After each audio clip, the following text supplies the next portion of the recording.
अस्सलाम वालेकुम प्यारे बच्चों, मैं नजमा हमीद यूपी शटपला क्लास 8 मज़मून उर्दू मौजू गेहूं का दाना। बच्चों, ये जो टॉपिक है ये हमने पिछले लेसन टॉपिक में पढ़ा है, तो वहाँ से कुछ रह गया था, हम वहाँ से आगे आज पढ़ेंगे। राजा ने कहा, मालूम करना चाहिए कितना बड़ा गेहूं कहाँ पैदा होता है। किसी बूढ़े किसान को दरबार में हाजिर करो। सिपाहियों ने एक बूढ़े किसान को दरबार में हाजिर किया। वो 2 लाठियों के सहारे चलता था। उसके बाल सफ़ेद थे, उसके मुंह में एक दांत भी न था और उसको बहुत कम सुनाई देता था।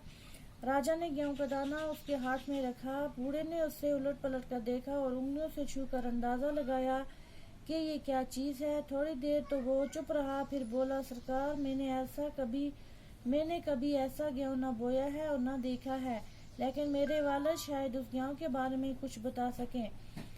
देखो बच्चों, क्या था ये आपने पिछला टॉपिक में पढ़ा है कि मतलब बच्चों को एक ज़मीन पर एक गेहूं का दाना मिलता है, तो उनको मतलब वो उसको नहीं जान पाते हैं कि ये क्या है, गेहूं है या अंडा है। वो इतना मोटा होता है, तो उन्होंने ये ऐसा कभी गेहूं का दाना देखा नहीं था। तो जो बच्चे थे उन्होंने वहाँ पे क्या किया, उन्होंने आपस में बहस की। तो उनको नहीं ये समझ आई ये गेहूं है या अंडा है। तो वहाँ से एक फिर मुसाफिर जा रहा था, तो उसने भी उसको देखा, तो वहाँ वो हैरान हो गया। तो उसने क्या किया, बच्चों को पैसे देकर उसे मोल ले लिया। तो फिर मुसाफिर जब शहर में जाता है तो वहाँ वो राजा के हाथ बेच देता है। तो फिर वहाँ पे क्या होता है, राजा क्या करता है, अपने जो उसके अक्लमंद दरबारी होते हैं, जो उसके दरबार के अंदर होते हैं लोग, उनको बुलाता है और उनको ये बताता है कि देखो ये क्या है, गेहूं है या अंडा है। तो जो दरबारी होते हैं वो उससे गौर से देखते हैं, तो उनको भी समझ में नहीं आता है कि ये गेहूं है या अंडा है। तो वो क्या करते हैं, जो गेहूं का दाना होता है वो खिड़की में रख देते हैं। तो वहाँ पर एक चील आती है, तो उसको क्या करती है, छेद कर देती है। फिर दरबारी क्या करते हैं, उससे गौर से देखते हैं कि वो सचमुच क्या होता है, गेहूं का दाना होता है। तो ये जो दाना होता है इसको सब लोग देखकर हैरान हो जाते हैं कि ये कैसा गेहूं का दाना है। तो उसके बाद राजा जो होता है, राजा मालूम करना चाहता है कि इतना बड़ा गेहूं जो है ये कहाँ से पैदा होता है। तो वो एक बूढ़े किसान को दरबार में बुलाता है। तो सिपाहियों ने एक बूढ़े किसान को दरबार में हाजिर किया। जो सिपाही थे उन्होंने एक बूढ़े किसान को दरबार में हाजिर किया, जो 2 लाठियों के सहारे चलता था। जो उसके बाल थे वो भी सफ़ेद थे, उसके मुंह में दांत भी न थे और उसको बहुत कम सुनाई देता था। तो क्या किया, राजा ने जो गेहूं का दाना था उसके हाथ में रखा, तो उसे उलट पलट कर देखा और उंगलियों से छू कर अंदाज़ा लगाया। जब उसने उंगलियों से उसको छुआ तो उससे अंदाज़ा लगाया ये क्या चीज़ है। तो कुछ देर के बाद वो चुप रहा और फिर बोला, सरकार, मैंने उनको बोला कि राजा को बोला कि मैंने ऐसा गेहूं न कभी बोया है और न देखा है, लेकिन शायद जो मेरे वालिद हैं उनके बारे में इस गेहूं के बारे में कुछ बता सकें। तो इस पर राजा ने हुक्म दिया कि इस किसान के बाप को दरबार में हाजिर किया जाए। तो राजा ने हुक्म दिया कि जो ये किसान है इसके बाप को दरबार में हाजिर करो। ये किसान बहुत ही बूढ़ा था। जो ये किसान था ये बहुत ही बूढ़ा था। वो एक लाठी के सहारे चलता था और उसकी एक आंख अभी काम करती थी। जो ये किसान था ये क्या था, ये लाठी के सहारे चलता था और उसकी एक आंख से उसको दिखता था। राजा ने गेहूं का दाना उसके हाथ पर रखा और पूछा, बड़े मियाँ, क्या आपने इतना बड़ा गेहूं देखा है। जो राजा था वो गेहूं उस किसान के हाथ में रखा और पूछा, बड़े मियाँ, क्या आपने इतना बड़ा गेहूं देखा है। ये बूढ़ा किसान भी कुछ बहरा था, लेकिन अपने लड़के जैसा न था।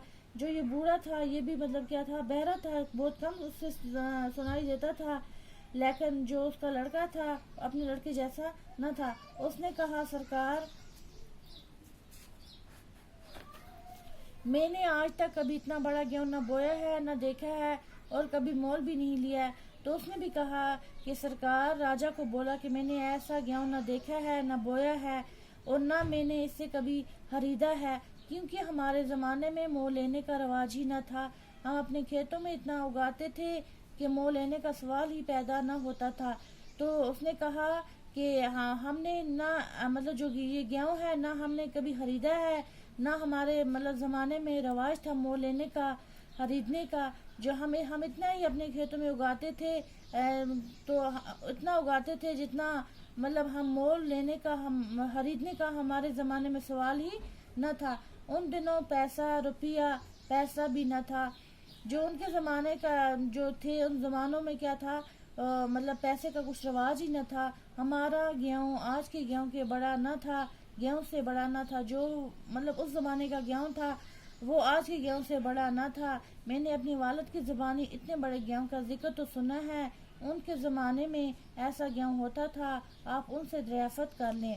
تو اس نے کہا جو یہ گیہوں ہے میں نے مطلب یہ جو گیہوں ہے میں نے اپنے والد کے منہ سے سنا ہے، مطلب اس کا ذکر سنا ہے کہ اس زمانے میں ایسا گیہوں ہوتا تھا۔